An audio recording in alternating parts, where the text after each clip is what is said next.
So ayan mga kabasyo. Ayan. Tingnan natin. Ayan. Ayos pa yung video.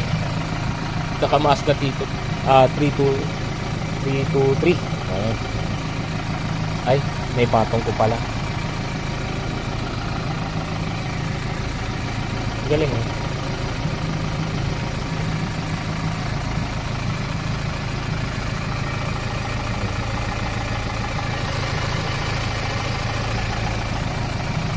So nagtatanong yung air filter nito nasa Lazada, Shopee.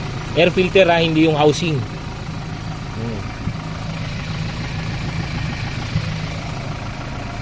So ayan. Tinuno ko siya ulit kasi nag-valve clearance ako. Medyo umihay kasi tumagas yung langis dito sa gilid dahil lumuwang yung tornilyo na dalawa dito. So ayan. Rather than that, all good in the hood mga kabasyo. Air filter housing na pang Mazda 323. O ayan, narinig nyo na yung